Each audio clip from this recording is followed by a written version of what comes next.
Ben, aka Downsize It, and I'm joined by Social General Rob.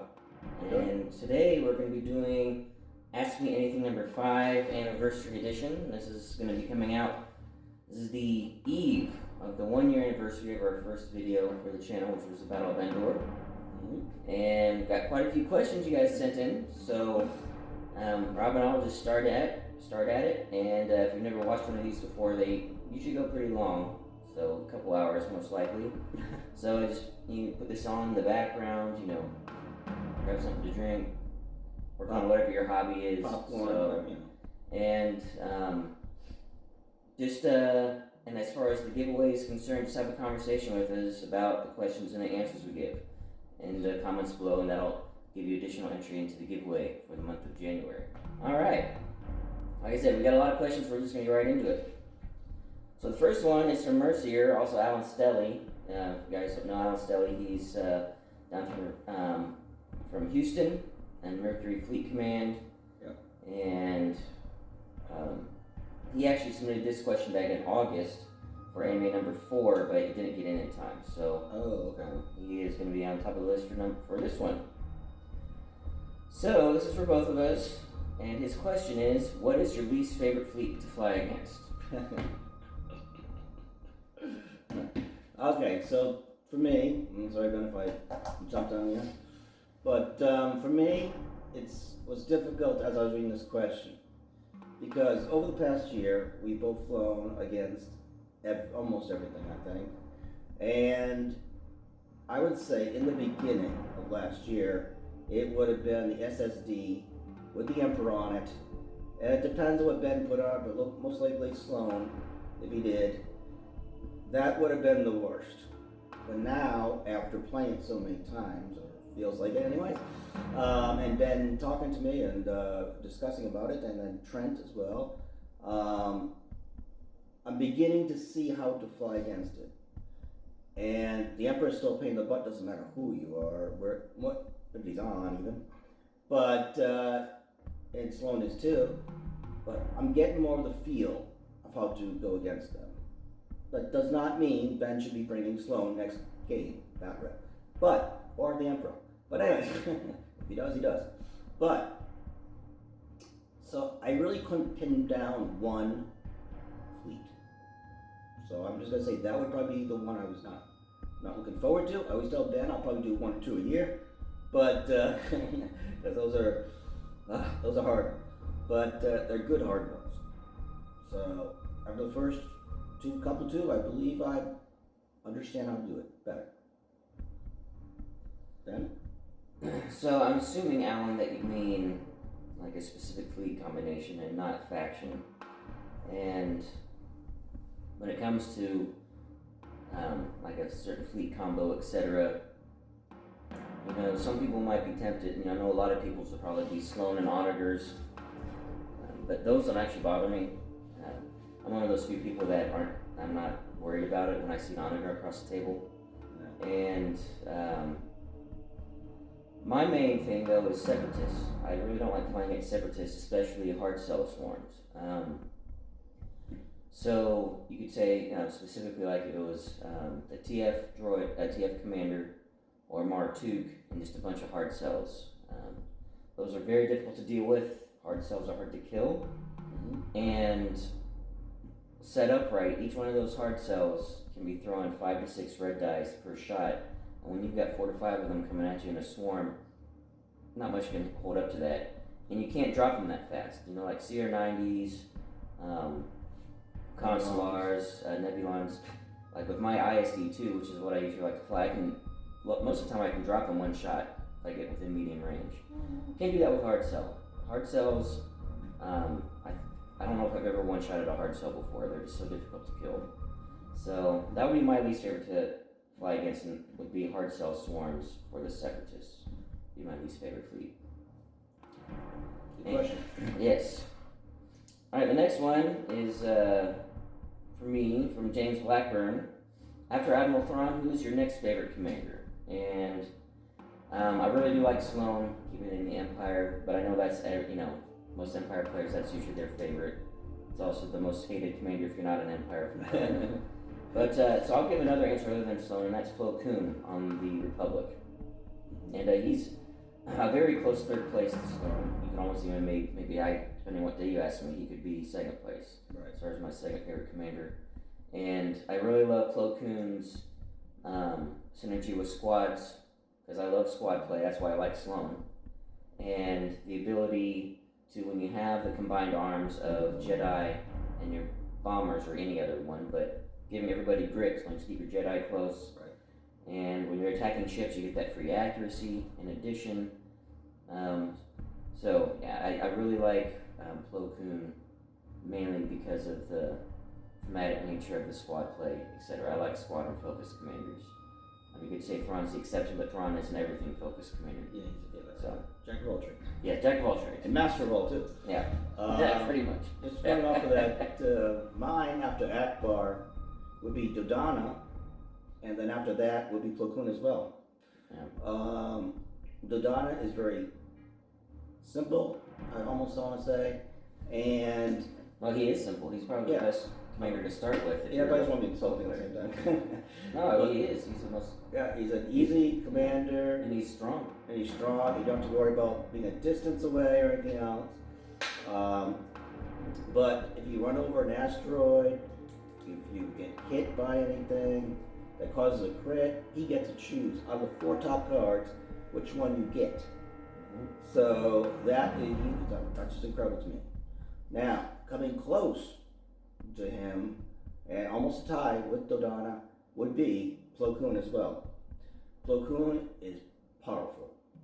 I mean, that guy is just, out of all of the Republic guys, I would pick him, with maybe Yularen being second. I've not played Yularen as much. I don't think I've played on the channel at all. But, yeah, those are 2 right there. Okay, so you had just a little bit of a break there. Amber came by to bring some sustenance that Rob had planned, since this is an anniversary video. So we have some Crown Royal apple here, and you guys get to witness Rob doing a crazy thing. It doesn't demonstrate. And that's shooting whiskey through a straw. Now, real quick before we do it, this happened way, I don't know, about 6 or 7 years ago? Yeah, it was only about a year or so after we first met. Yeah. So a year or so after we first met, we both went to a 4th of July party. Yeah. And Ben decided that he had a few, I had a few as well. And he said, "Who wants to drink some with me? One shot." And everybody else said no. I said, "I will." He said, "Okay, how?" I said, "To a straw." He goes, "Straw? How you gonna do that?" I said, "No way." "Oh, yeah, you'll see." And so I did, and after that he said, "Wow." So today, for our anniversary, I thought, why not? It's one of Ben and I's moments that we remember really well. Yeah, and Rob doesn't know this, but right now you guys are seeing a picture of him at that party with a whole bunch of lipstick on his face. Yes, I do not know that. I'll make sure that I find that and put that up. That's alright. I don't mind. Ladies' man that I am, you know. Yeah. So, Anyway, so 1 year anniversary. Yep. Cheers. Anniversary, Ben. Yeah, there you go. Not gonna take all of it yet. Alright. You can do all you want. We got a whole bottle. Look at that, Rob put me to shame.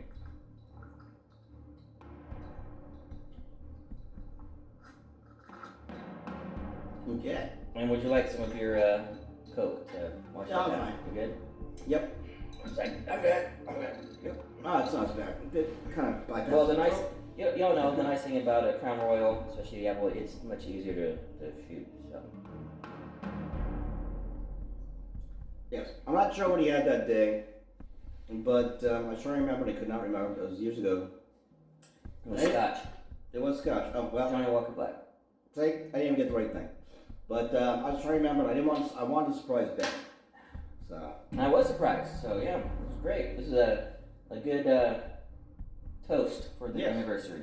Yep. And I mean, you guys aren't going to see this, but also we have some homemade spaghetti with venison. Yes. Meat. So that's going to be great for us, because we're also going to be filming our anniversary back prep today, which you guys will see tomorrow. Yep.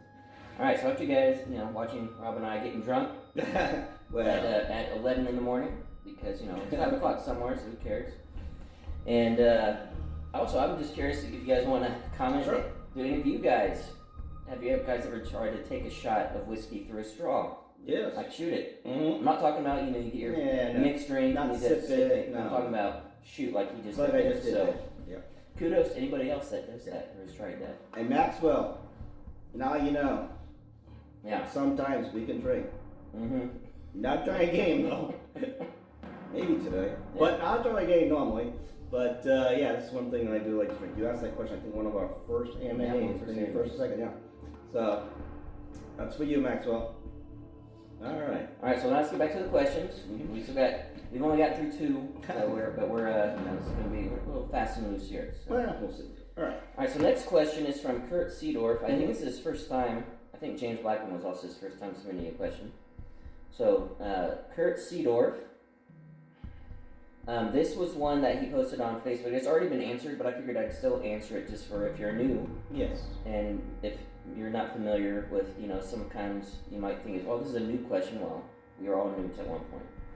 So his question is, when you use a navigate command, do you have to change speeds? So if your speed is maxed out, does that mean you have to slow down? Can you use it to adjust the direction? So you like me to answer this one, since you quizzed me so much on this one the past couple months, actually. Yeah, because actually, Rob was sometimes forgetting. Yes. Kurt, it's kind of funny. I don't know how long you've been watching, but past couple times that I put a navigation out there, I had no use for it, and so I go, man, what do I do? He's like, what do you think you do? I'm like, he goes, Rob, you've been doing this so long. And I'm like, no, I've been playing roughly a little over a year with some training beforehand. So, basically, this is what you do. You take the dial and announce you're going to use it no matter what. Okay? You're not going to be able to change you can change your speed to maximum if you want to. And you can also use it to change your value, change your direction. Okay? Or you can use it to take a token. Or you don't have to use it at all. You don't have to use it at all. You can discard it. So this is one of the just a basic rule for all commands. Mm-hmm. So when you reveal a command dial, you can choose to use dial or choose to take a token. You have to make the decision when you reveal it. Mm-hmm. And when it comes time to actually utilize that command, you can choose not to do anything with it. You're not held to it. Nope. So in your example of the navigate, you reveal the navigate dial. You have to decide then and there if you're going to take the token or if you're going to use the dial. But when you get into the nav phase, you might be like, well, I don't really want to change speeds. I don't need the extra click. You don't have to use it. No.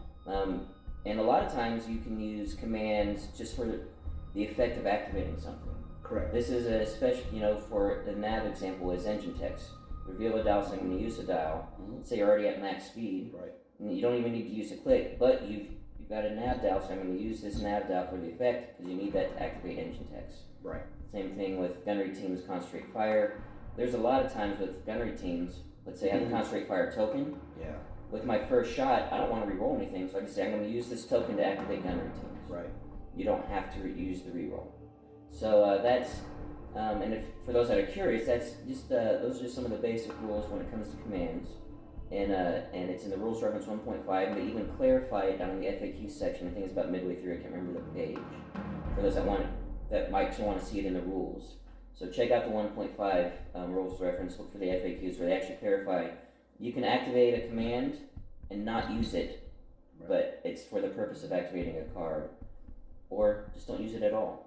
So you're never locked into using a command when you reveal it. Now, one thing I do have noticed, anyways, is that sometimes you look at a board and you go, "Oh, I can't use a nav. I can't click there. I can't get out. I can't turn." Well, if you take the dial, and as you're doing everything else you're doing, let's say you're doing your firing and everything else, you're shooting, you might see, wait a minute, I can use it. Maybe you discharge your ship, goes in your way. And you're like, well, now I can use it. Yeah, especially with navs, you always want to just... Navs are great. If you've got a nav, save you using it. Unless you need a token, you want to take a token. But Right, even exactly, if I would just, if you reveal a nav, I almost always say I'm using it. Yeah. Just in case, because the nav is one of the very unique ones. Mm-hmm. Because with all commands, you have to announce when you reveal the command if you're using it or taking the token, Right. period.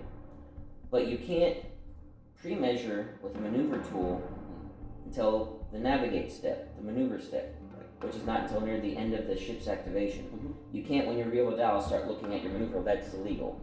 You can't do that until the so you basically, that just comes from practice. Yeah. And being able to eyeball, be like, I think I might, or just on the safe side, always say you're going to use the nav dial. Then you go to maneuver step. A lot of times you're like, well, I guess I didn't need it. But you'd much rather have it and not need it than need it and not have it. Correct. But just as a foundation, Kurt, I know it was already answered for you on Facebook, but then for anybody that's new was wondering, any command, when you reveal a command, you do not have to use it. Even if you say, all right, I'm going to reveal the command, I'm going to use the dial, then when it comes time to actually utilize it in the ship phase, whatever the command is, you can be like, you know what, don't need to use this. You're not locked in. You don't have to add a dice or confire. You don't have to use your engineering to heal. No. You don't have to use a navigate to speed up or slow down. You don't have to activate a squadron. You don't have to activate a squadron. Right. So, but yeah, but like I said, in the past couple months, I've been, Ben has been great as a teacher. He knows when to subtly stop teaching. Okay, guess that Royal Crown's kicking in. He knows when to lay off the teaching, basically, and slowly lets me learn myself. Well, it does get counterproductive if I tell you what to do all the time. Yeah, it's kind of like playing yourself. Eventually you gotta be able to make mistakes on your own and learn from them. And I do very well, don't I, guys? So Kurt, don't worry. It is one of those confusing things. I don't know how long it took Ben to learn it, but it did take me about a while to learn that. But navigation, I always take. I mean, unless I want to use navigation token, like you said, for engineering text, or something else. Yeah, or if you're just saving it for the future. And nav's one of those ones, just always take it. So, even if you're like, man, I don't need it, take it. You might discover in the nav phase that I actually could use it. Yeah, it's a really good one though. All right, well, thank you, Kurt. And that just a good reminder for those that might be new, etc. All right, next we got Matt Soms. This is a two-parter. This is actually a bit more into our history of Rob and I. We'll do the first part here is for both of us. Since neither of you are from Arkansas, and for those who don't know, we live in Arkansas, Northwest Arkansas. How did you meet, and what brought you to Arkansas? So I guess we first start, what brought you to Arkansas? Why'd you move here in the first place? Well, it's the age-old tale of a girl. I followed her to Arkansas. So here I am. And I love it. I really do love Arkansas, and that's why I'm here. And yes, I could move back to New Hampshire, so I'm from. But I like it here. This is my kind of town. This is my place. Everything's for you. So. Yeah, I first moved here, I think it's coming up on 8 years, I think. Was for a promotion with Eddie Bauer. I had been working with Eddie Bauer up in Branson, just as a sales associate, and then they had a manager spot open up down here in Fayetteville at their Eddie Bauer at the mall, and I took it, and that's why I moved down here. And when I moved down here, when I lived in Branson, there was really no gaming whatsoever in Branson, and I had a friend of mine that I had met. We're still friends, and we did some gaming together. But as far as the gaming scene didn't exist. But when I moved down here, I actually started looking around, just on like Facebook and internet searches, and it was actually a pretty robust, and still is, gaming community. Yes. Where they, I don't know if they picked it back up, but for years before COVID, they would do a monthly game day, the third Saturday of every month. Shout out to Emily Presley. We say she doesn't want to admit, but she pretty much is the de facto gamer leader around here. But, yes, she is. And it brings everybody together, and it's designed for veteran gamers. But for veteran gamers to bring games, and then for new players to come, and then we teach people how to play games, and just to get everybody It's kind of like a meet and greet for gamers. Yeah. And Yeah.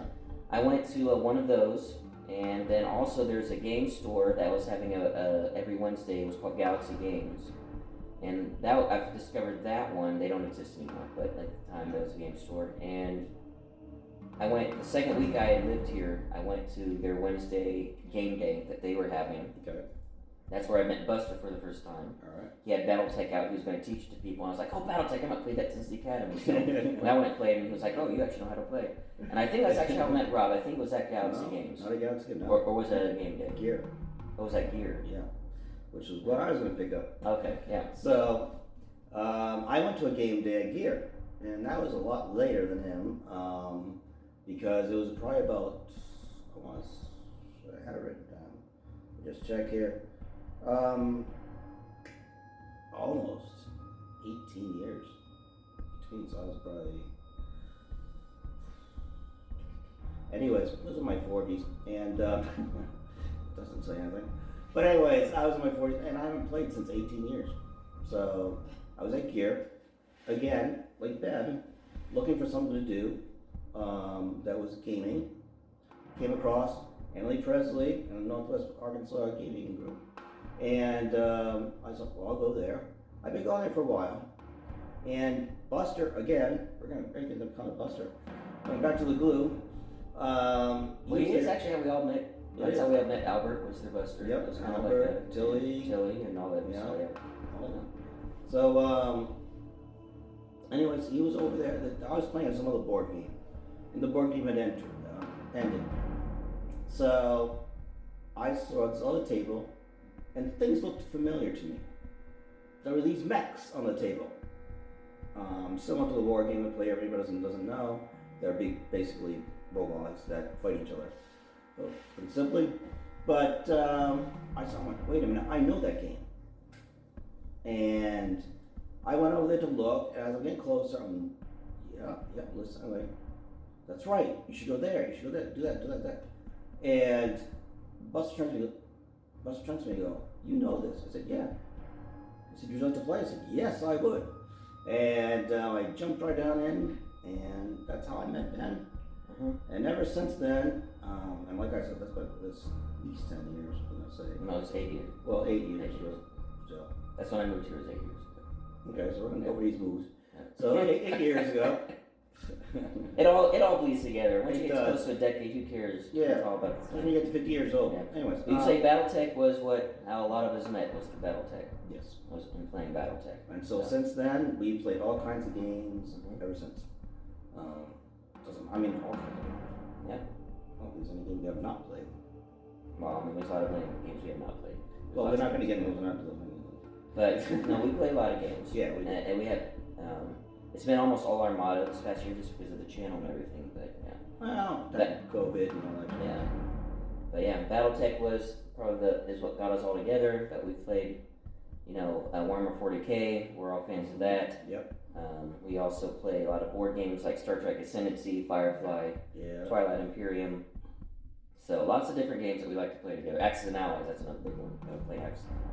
Now, one thing about Firefly, though, since you mentioned it, we can play it all day. Because we take it as a casual game. Yeah. We fly around, have the jobs, and we do it. We just have fun. Yeah, we rarely actually play to win when it comes to The Firefly. only way we end it, the game, is Ben. Ben has it all strategized and all figured out how he's going to end the game. And he just keeps it in his back of the, doesn't use it up unless he needs to end it, like it's 2 a.m. in the morning or something like that. And, we all need to go. So he's like, okay, that's all I need to do. And he does it, and he finishes up. So, but Firefly was a big one. Yeah. That we do. It's more of a casual game we play. If you guys haven't tried out Firefly, you can try it out. It's a really fun Please game. do. Yeah. It's really easy Very, very easy game, casual game. And it's a fun. Yeah, It's very not fun. Just, Yeah. Alright, so yeah, that's how we met. Moved to Arkansas, all that good stuff. And the second part of the question from Matt was more on the football side of things, college football. So also, Ben, do you think Urban Meyer returns to LSU? And I hope that's Ohio State University. I'm an Ohio State fan for those that don't know. And God, I hope not. My God. Yeah, Urban can coach a team and win football games and championships, but scandal follows him everywhere he goes, whether it was at Florida, whether it was at Ohio State, now the Jacksonville Jaguars, who just got fired from. I believe it was, or was it? It was Baylor or something like that. Some team out west was his first. Scandal follows him everywhere. I don't want that crap again. We're done. I'm done with scandals. I don't want that coming back to Ohio State. I'm really happy with Ryan Day, our current coach, making some changes to our supporting and coaching staff that need to happen. That's happening right now. And Matt, I'm just going to tell you, enjoy this year. The team up north finally got a win against the Buckeyes after who knows how many years. I've lost count. And so you got it. That's great. And all I got to say is I'm ready, and I know the Buckeyes are ready to kick the crap out of the team up north when you come into our house next year. Actually, this year, this coming November. You're going to be at our house. We're going to be out for blood. So, we'll just leave that until the game next year. Sure. All right. So, thank you, Matt. Thank you, Matt. So next we have Michael Dunn. What are your top 3 fixes you'd like to see in Armada? Either rules changes, points changes, wording changes, etc. Right. So for me, it's the Clone Wars. I think that they need to fix the point costs, because you can pull out so many ships, no matter how big they are, easily. Okay. And a lot of their equipment they have is, let's take thermal shields, for instance. That is a very powerful defense, and I think it should cost more than 5. I really do. But and of course all their squadrons. I'm sorry, the squadrons are cheap too. So, but they also need to change is what the adepts will do. I mean, like for the separatists. Because sometimes the Separatist card will have something on an adept. Well, if they have a Sith, for instance, maybe the Sith could actually work with it. And so I think they need to add in the Sith and everything else. They also need to change, or finish, I should say, Commander Wolf. Because he has a really interesting card. And I can see him being used a lot, especially Blue Coon. Being used a great deal. Unfortunately, it was a teaser, and they didn't get to it. So hopefully, they will be able to get to it and fix it up. So that's one change that I'm looking for right there. And let me just check here if anything else. No, that's it for me. I can think of. So, when it comes to 3 fixes I'd like to see in Armada, the first one I would like to see is, and this is, I know a lot of people agree and think that the onager is a problem. As I said earlier, I don't really, when I see an onager across the table, it doesn't bother me. Yeah, it's actually pretty easy to take down an onager, unless you don't have speed. Like if you're running Akbar and MC 80s, only speed 2, then you Yeah. Anything that can go speed 3 or more, onagers are pretty easy to deal with. But I do agree that they're a bit undercosted. And when it comes to multiple onager drops, I think one thing that would really help is if super weapons, just in general, were made unique cards.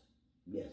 So the tractor beam for the Starhawk, and then the 2 cannons for the onager, if they were made to be unique. So if you want to bring a double onager list, Or Starhawk. you can't have 2 of the orbital bombardment cannons. You have to pick one and then the other one. You have to have the long range one and the medium range one. I think that would really help. And mainly, I think the Star Destroyer version of Onager is fine. Just increase the cost of the test bed. The test bed can do phenomenal work, but it's ultra cheap. I mean, I think it's cheaper than an interdictor, which is kind of ridiculous. So just increase the cost of that and make the super weapons unique. I think that would really help with most people's, I don't want to say fear, but problems they have when facing onagers. Or even fleet and so that would be one. The other fix I would like to see is, now that we've seen the Clone Wars, and we have ships that, especially on the Republic side, like the Venator and the Acclimator, they're basically the progenitors of like the Victory and the ISD. Correct. I think the Victory needs an overhaul, and Well, I would like to see the Victory basically just redone. I know it'd be kind of annoying people. I'm like, I've already got all these victories, I don't have to buy new stuff. Same problem they had with X-Wing 2.0. I don't want to see that happen, but I'd like to see maybe the Victory move up to Speed 3. Just make it better than an Acclimator. Right now, I think an Acclimator is better than a Victory, and that shouldn't be correct. Oh, it is. But so the Victory should be an improvement on the Acclimator. So I think they need to make that adjustment because the ISD is definitely an upgrade over the Venator. It is. Venators are great, but ISDs are better. Acclimators are great, and Victories suck. So it's one of that. Victory needs to be somewhere in between, basically, is what he's trying to say. Yeah. And I know that it has to be. It should be better. Yeah. And the Victory was the first ship they made for the Empire. This was back at the very beginning of Armada, so it was the very first ship they ever made. So all these things added on afterwards, it's just, Yeah, they weren't sure at that point what they're going to have. Yeah. It just needs to finish the Clone Wars. Yes. But I think something that would really help is make, the biggest one I think would just make the Onager test a bit more expensive, super weapons unique. Mm-hmm.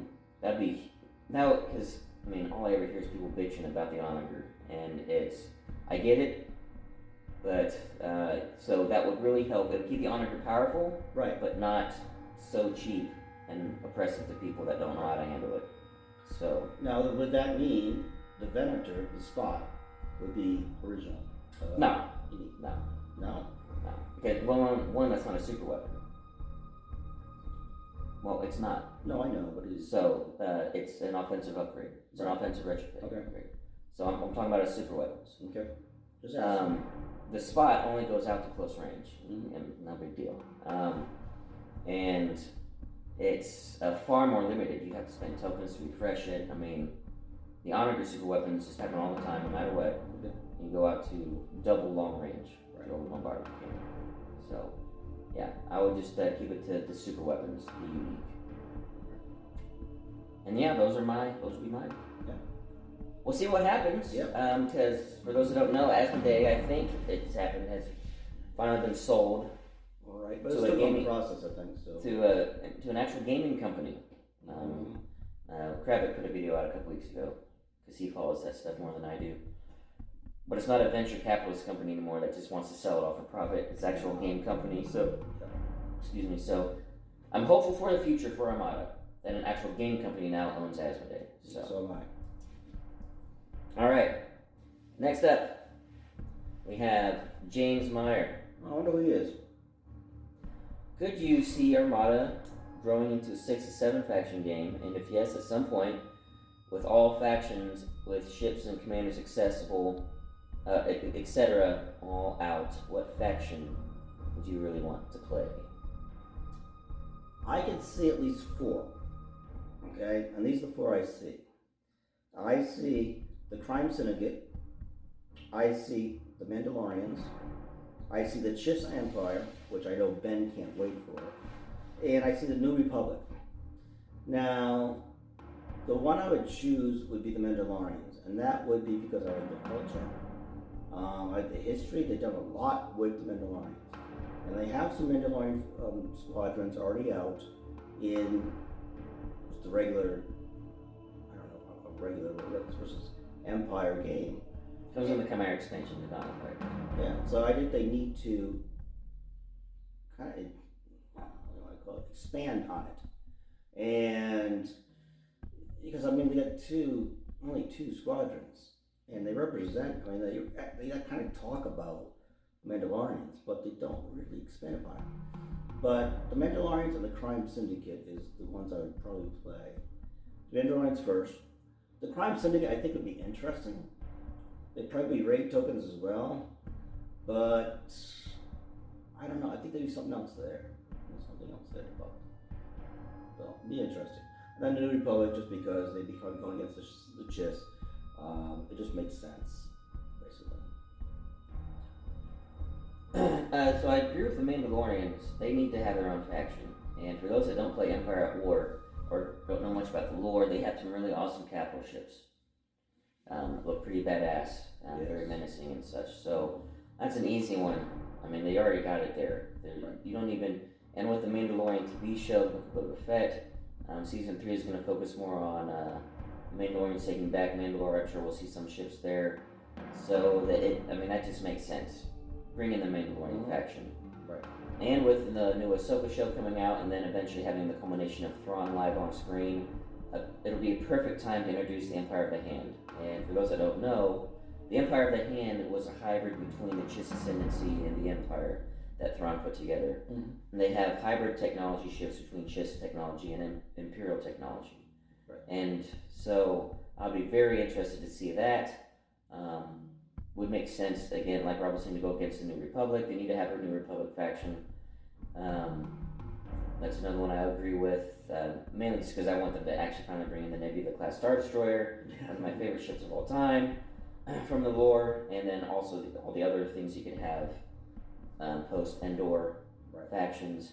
The Chiss Ascendancy, I don't know if it's one of those, do you want to have Empire of the Hand or Chiss Ascendancy or both? I'd much rather have the Empire of the Hand just because I'm a fan of Thrawn. Well, clarification on my part, I was trying to think of what Thrawn's build was, and I guess it's Empire Hand. So I guess that would be the one, not the Chiss. But the Chiss, they have their own full, yep. It would be a really interesting culture for them to dive into and expand on. I'm not sure about the Crime Syndicate. I don't think they have enough ships. They could build them out, but I don't know. They can take anything, though. They can take anything. That would be unique. Right. The Hades Consortium, I know a lot of people like them. They have those really interesting, oval disc ships as their capital ship, and then these long, little, I don't know. You get, for those that know the Hades Consortium, they have they're actually on a couple cards, actually, background art, Hades Consortium ships. But I think primarily, with Rob, it'd be like Empire of the Hand, the Mandalorians, and New Republic, and probably be about it, I think. I can't think of any others. And I would definitely choose Empire of the Hand if they ever did Empire of the Hand. And really? It'd be really cool if they had a generic title, bring back Dreadnought ships and have the Katana Fleet title, generic title, with Katana Fleet on them. That could be really cool with that. So hopefully the game keeps growing like that, and we eventually do get more factions. Mm-hmm. And can expand out on the lore and factions like that. So that would be really cool. I think it would also be cool so if it did, although it wouldn't be balanced at all because you couldn't do it right and have it be balanced. But if they ever did like a separate Armada game for the Old Republic, do the Old Republic and the Sith Empire, and their ships basically from the Knights of the Old Republic games. But those ships would be so far out of date. They wouldn't be able to compete with my ships. Just an example, the Hammerhead Corvettes? Yes. Those were the primary capital ships of the Old Republic back then. So, and those are my least favorite, by the way, guys. So I don't know how viable that is, but anyway. So thanks, James. That's it. I really hope it does continue to expand like that and continue. Very good question. Very good question too. All right. So we got Northern Hero. Oh yes. Congrats on the new year. In that spirit, I got a couple questions. What's your favorite video so far, and what video did better or worse than you expected? Also, considering the field at the LVO should be more than double than at L, so what are your expectations? There's probably going to be about 40 people. That's what he's referring to as opposed to 20. No, actually it was 18 we had at LSO. Although we might have more than 40 if they open up more slots. If you guys want to know more about that, you can check Karnak's video out. They kind of screwed us over with space, but we're going to have at least 40. So, Rob, what's your favorite video, and what do you think did better or worse? Well, my favorite video was the Franz Ordendale versus myself. Now, that was a tie game. That is the first time Ben and I have seen a tie game, unless you've seen something lately. But at that time, it was the first time we've seen a tie game. And we're like, what? It was a very tough game, too. It was good. Those are the games we like. I mean, those are, rolling over each other is just not that fun. We'll do it, but it's not that fun. The other one is actually some same thing. Is James Miracle versus Northern Hero. And in that video, I think Northern Hero, or James, I'm sorry, I can't remember which one, but only won by a few points. It was very, very close. And that one, you can see Ben and I talking in the post game that we were really, really trying to figure out how we were going to win that. Both of us at the same time. So it is an incredible video, and that was the games we like to play. The last one is kind of an honorary one, I'll call it, and it's the Battle of Scarf. Because mainly it was kind of close, but it was a scenario that Ben made up, and we wanted to honor it, and we will be fixing a little bit here and there. We're going to have some changes.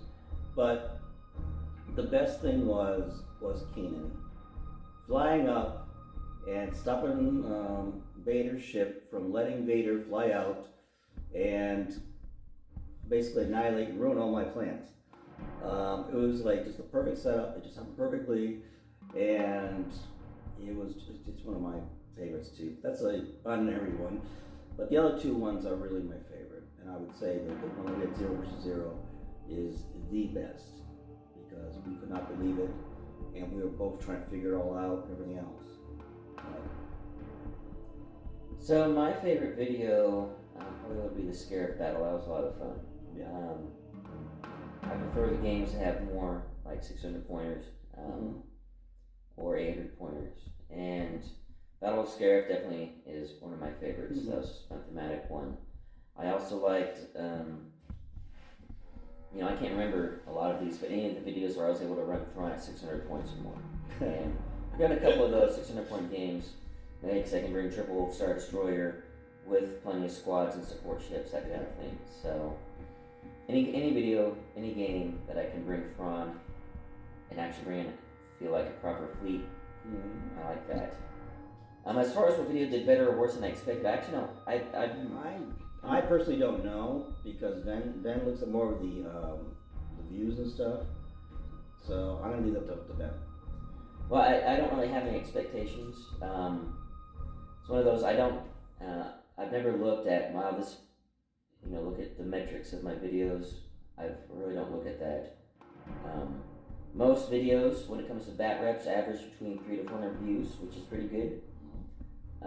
Most non-bat rep videos, if they get to 100 views, great. Usually they're in like the 60s, 80s. So I think that's about, it's about right, And and as far as expectations, it's one of those where my main thing is as long as things continue to grow, like as long as, it's been a constantly steady stream of people increasing subscribers, which is great. The videos, even just a little bit, every bat rep has maybe just a little bit more views, after a couple weeks than the last bat rep after a couple weeks. So the thing what I have to say is that I'm just happy that the channels continue to grow after a year. So the second part of the question about the LVO. So at LSO there's only 18 players, and Karnak actually reduced the cut to 8. So now with 40 players and the cut being 16, it's about the same. So my expectations are the same. I want to make the cut, and that's my main thing. Relaxed tournament, I'm just going to have fun with it. It's almost kind of like a practice game, even though it's with a totally different fleet. My goal, though, is to make it to Sunday and play in the top 16 on Sunday. If I make that, then I've met my goal, and then I can set new expectations for myself on Sunday. But going into it, I want to make the top 16, and I will consider that a success. Which is going to be challenging. I mean, this is 40 players, and a lot of them are going to be veterans of tournaments and such. So, fortunately, this time around, this won't be my first rodeo with a tournament. I'll have some experience now. Okay. So we'll see. And when that comes up, I'll be doing the daily updates, raw cut footage whenever I'm there at the Rio in Las Vegas and talk to you guys about what's going on. So. And hopefully be able to see you there and over here. I think you are going. We need to try to get another game in. So, and anybody else that's going to LVO, well, you know what Ben looks like. We can try to get some games in. I'd like to get some games in. We might be able to do that on Sunday, depending how people do with the tournament on Saturday. Just get some casual games and that kind of thing. So if we don't get to actually play against each other, in the actual tournament, so we can make that happen. Right. All right. Thanks, Northern Hero.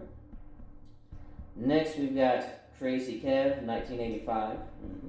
Do you play any of FFG's card games? I love Armada, but also enjoy Arkham Horror, the card game, by FFG as well. And yes, I do.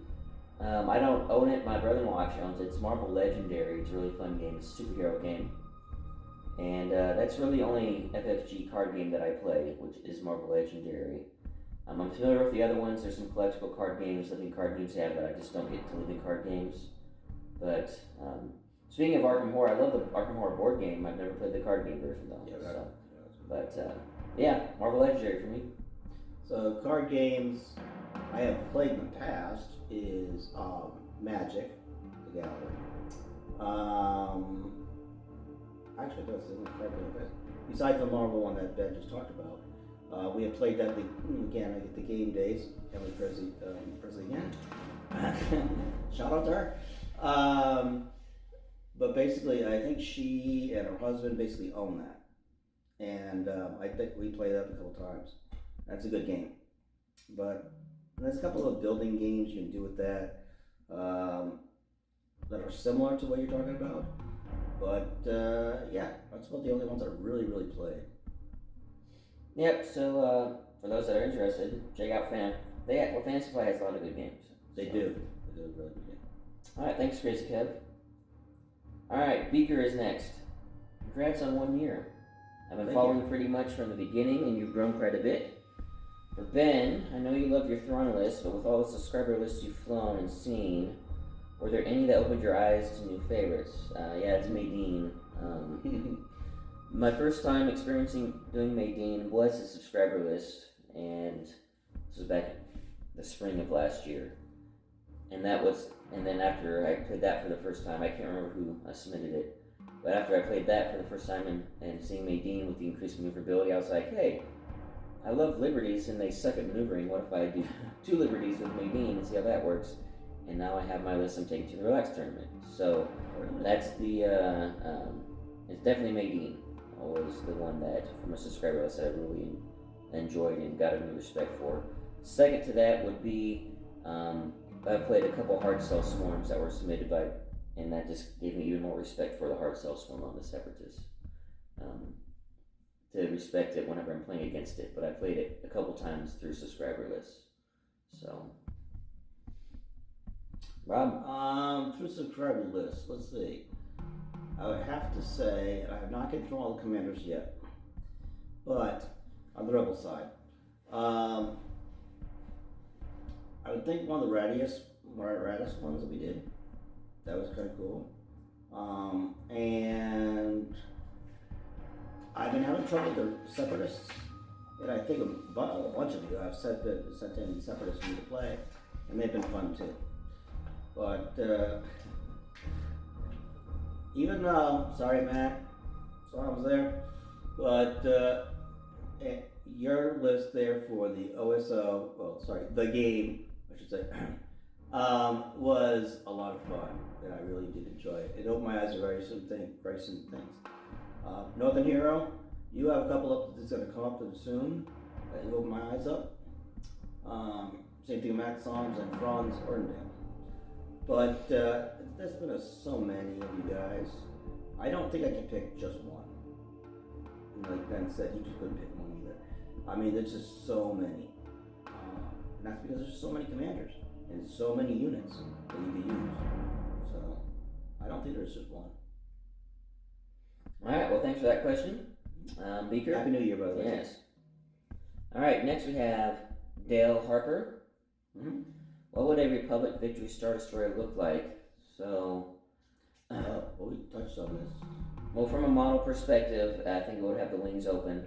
For those who don't know that Victories, the little side things you have there, they actually open up those wings to fire the missiles. And so I think having a model with the wings open would be pretty cool. And for our stats, that could be an opportunity for whoever is making the game at that point to update the Victory, and it wouldn't just be for Republic but for Imperial as well. It could be like a kit, like the Chimera, where you get multiple cards, the same types of. Those that don't know, for the Chimera, you get 3 sets of the Kuat and Chimera cards, because they assume people already have ISDs. They could do the same thing with Republic Victory, and they come up with new cards and basically give the Victory a new overhaul, a new refresh. So I think that would be interesting, and I think it would be an easy way to update the Victory, not only for the Imperials, but have the Republic have access. And the main thing I would like to see is let the Victories go Speed 3. It's kind of ridiculous that they're Speed 2, especially, if they would have made the Acclimator Speed 2 when they came up with the Acclimator for Clone Wars, alright, then it makes sense. But the fact that Acclimators can go Speed 3, the Victories are Speed 2, and Victory's supposed to be the better version of an Acclimator is ridiculous. So, that'll be the main thing, is that Victories go Speed 3, and just use that kit as a way to upgrade Imperial stuff as well. Have it like a combo kit like the Chimera upgrade expansion is. I have to agree with Ben. I mean, it's kind of odd that the Republic does go faster. They might not maneuver as well, I don't recall. But, and the weaponry on it, I don't know. There's so many things on the Victory that this is the perfect time for them to create a better Victory. A Victory to go in between the ISD and the Republic's veteran. This is the perfect time. Now, what would look like, I don't know, probably some little reds maybe in it. I mean, maybe just, because they were building it during the Republic, and then it came out after, the Emperor took over. So maybe he didn't get a chance to turn them all gray. I don't know, who knows. But the wings out, that's a great idea.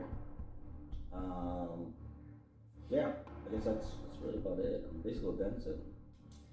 Alright, well, there we have it. Thanks, Dale. Hopefully, you went into your listening. I doubt it. Alright, next we've got Tim Rothenberger.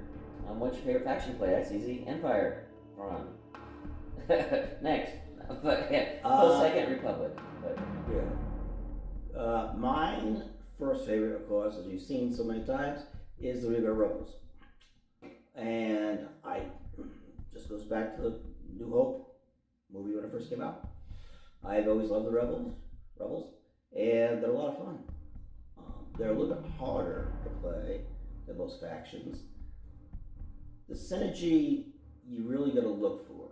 You really have to get in there and really study for the synergy. The synergy for the Empire, I can look at the Empire and go, okay, that's all I got to do.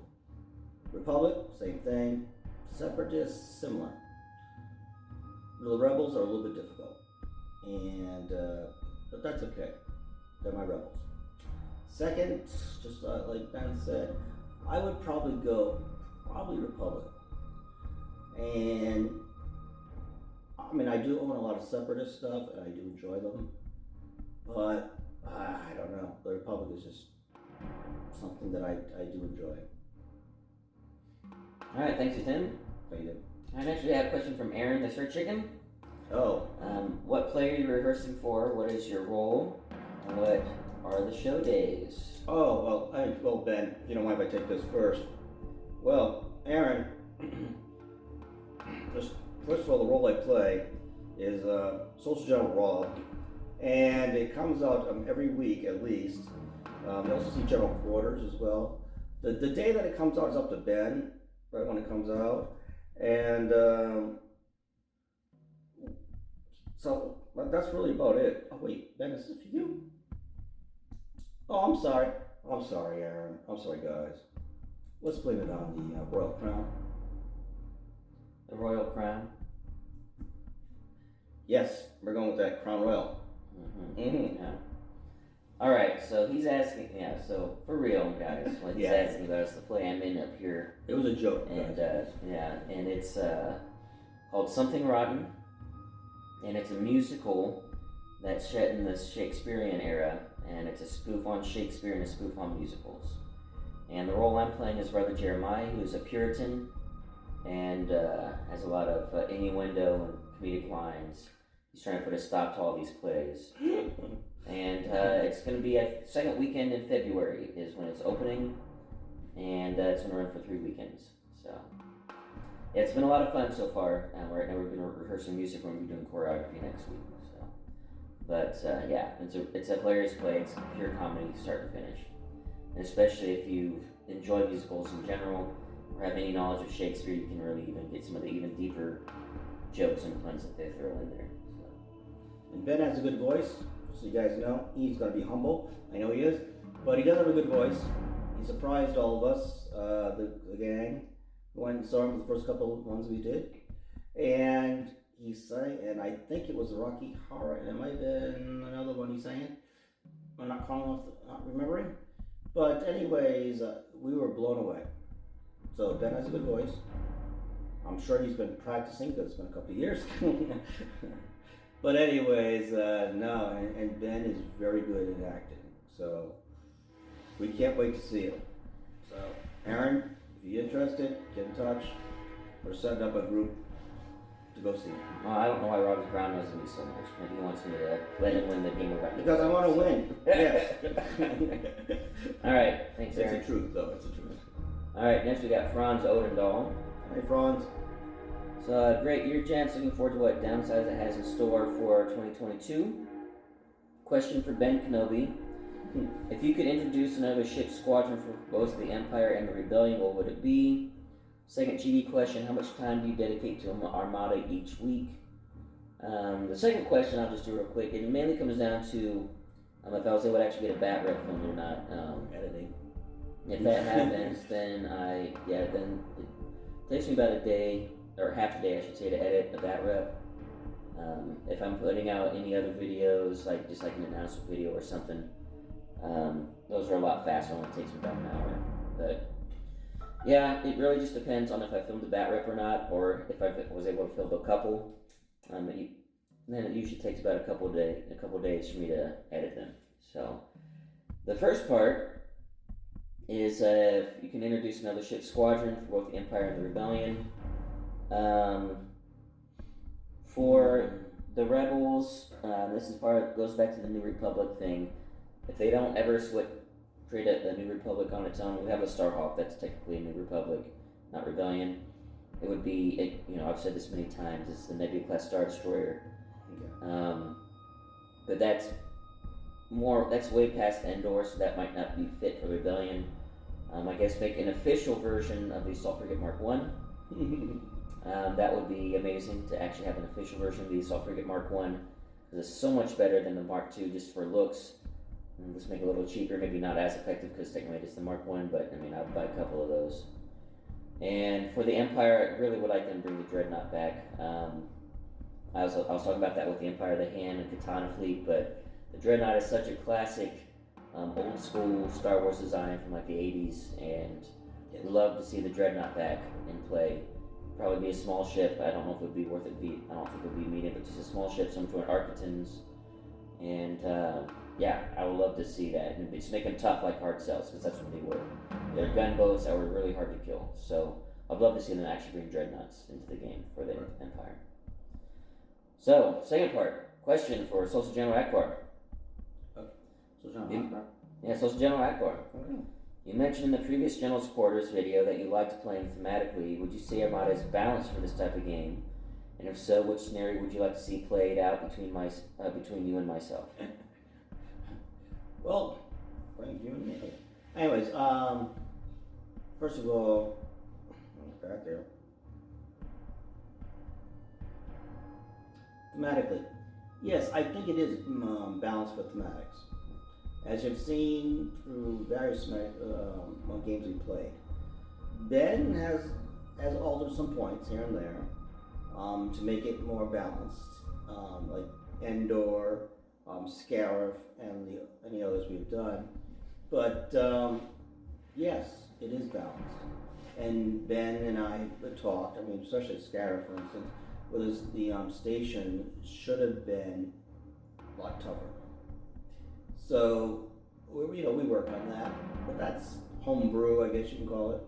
But yes, thematically, it plays out really well. It really does. Well, there's lots of different themes.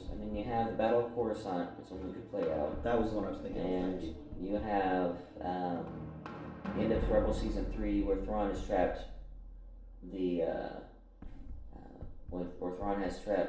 rebels, and I forget the name of the planet, and they have to escape, and Constantine is an idiot and allows the rebels to escape. You have the Battle for Ryloth. There's so many things from the Clone Wars that you can pull from for scenarios. So there's a lot of them, and hopefully do some more of them because we've already done Endor, we've done Scarif, so I'd like to do some more. And it's so. been a while, so Yeah. maybe we should do a Republic versus the Republic one. Maybe we should do that. Something different. So Yeah, so we might do the Battle of Coruscant. Yep. You know, just small scale, of course, Mm-hmm. because we don't have that many ships for both sides. But yeah, Battle of Coruscant you might see after the LVO potentially. All right, so next we have Jurgen GDB. Hey, Jurgen. So hello Ben, first congrats on another year, and the channel is just first class. Well, thank you, and love the new graphics and displays. I'm glad that they're going over well. Yes. And so for Ben, I know you've been doing the Thrawn 400 point builds for a tournament. Would you be possibly flying more 500 to 600 points in the future? I believe this is more of a fleet than task force feel. And also, will you and the others possibly be doing a campaign? So the second part, we started doing Rebellion in the Rim, but it came down to me. I was getting really frustrated with the editing, so I just put a kibosh on that. Maybe in the future, I might try to do a campaign again if I can just figure out a way to do editing better and where I'm just not going to get overwhelmed. But as far that's not in the books right now, so I do apologize for not following through on that. But for now, no campaign. But perhaps in the future, that's something that we can do. Not to mention, it's also hurting the cats. Yeah, trying to get everybody together. Everybody together, which is really difficult. We all have different times we can meet. Yeah. Things that are going on, especially during these holiday seasons. And, well, now that Ben's got a play going to, he's going to be tied up for a bit. So, yeah, it's going to be, we were so sorry we did not post anything about that. But, again, I guess you can blame the holiday seasons for now. It's not the holidays, it was just, like I said, I was getting frustrated with the editing. I would have made it happen I have video footage. I just couldn't get it put together the way I wanted. I mean, he does, and he's getting there. How about that? He's getting there. He's getting to where he wants to be and do the stuff he wants to do. So we'll do the campaign, try that again from scratch in the future at some point. So, yeah.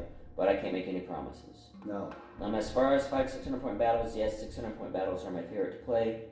I think it's not too much, not too little, but it does give you a better feel of actually having a full fleet, like an actual armada. And once LVO is done, because I want to do largely mainly just practicing for that. Once LVO is done, yeah, I expect to see a lot more 600 point battles on the channel, because I definitely prefer playing those over 400 points. And for Social General Rob, same question, would you fly more 600 point games? Yes, I would, definitely. I really do enjoy them. Again, like Ben said, it's always fleet. We enjoy that. And I think we've said it throughout the whole entire year, that is our preferred way of playing. Now, we do the 400 point ones, just because there's various reasons. At first it was for, time, and then for what we had, of course, too. But over the year, I think we've got more and more. But basically, it's really time, I think, comes down to. And sometimes Ben doesn't have much time, or I don't have much time. So we do a 400 point battle. And when we do survivalists, we do 400 point battles. Alright, so expect after FBO to see more 600 point games. Please, sure. Yes, you will. Alright, so last question is from Richard Bratt, and I hope I pronounced that last correctly. It's B-R-A-D-T, Bratt. Is it Brad or Bratt? I'm not sure. Yeah. So I'm not sure, hopefully, I'm sorry for butchering your name. But what are your favorite squad combos for each faction? My favorite squad combo. Wow. Well, I have to go back to when I first started, and that'd be Wedge and Dutch. And that combo is really good, but I also like the A-Wings. So putting Shara and Tycho in there, even though Tycho has been whiffing like crazy lately, I don't know what's up with him. I don't know. Telling you, gotta retire him for a bit, so I'm back to school. Other combos that I like would be, I play against him so many times. It is Jed and Merrick, and I'm sure Ben's going to talk about that in a minute. But, I think that's like one of the top ones, to be honest. But Dutch and Wedge are my top ones. Now, Jan and Biggs have become an interesting one for me. And I'm becoming more interested in learning more about them. So, those are my top ones. So my favorite squad combos for each faction, obviously Empire, it's Merrick Jendon. That's everybody's, and it's easy to see why. Basically, being able to have Merrick Steel attack a ship twice, or even just a squad twice, but mainly attacking a ship twice with his 2 bomber dice, and he can change one of them to a crit. I mean, it's guaranteed damage every time. It is a bit ridiculous, but I love it. For the Rebellion, it's Wedge and Dutch, sure. If you can get it, try to set up where Dutch goes in, attacks first, gets them to exhaust, or to activate basically, then send Wedge in, he gets 6 blue dice to blow him up to hell. Right, I mean, it's an amazing combo. For the Republic, I love Ahsoka with anybody. But Ahsoka with arcs, especially with Plo Koon. But just Ahsoka with anybody, because she gets to fly around, she's got grit. And then when she flies around, she can tell someone else to throw 2 blue dice at somebody. It's almost like a Merrick Jendon combo, sorta. But yeah, I love Ahsoka with anybody on the Republic side. And then for Separatists, it's interesting. There's not a lot of actual combo synergies that go on with Separatists, at least not yet. But if you want to talk about just favorite squads I like to bring, when I do Separatists, one I like to have Tri-Fighters, the Flak Afrock specifically, and then the DPS, whatever the bomber is that can hurt himself to throw an additional red, which you can then get to 3 red dice for bombing. Those would be my 2 favorite squads to bring for the Separatists for sure. Alright, well that is it for our questions. Thank you guys for submitting them. And like I said, just comment below, just our responses and such to questions, etc. And that'll enter you into the giveaway for the special turn dial $25 for credit to Admiral Tater. And be on the lookout for tomorrow. I'll be dropping on the actual anniversary of the channel, the 1-year anniversary. We're going to be doing an 800-point bat rep. Not thematic, it's just 800 points, large scale battle that we're going to be doing.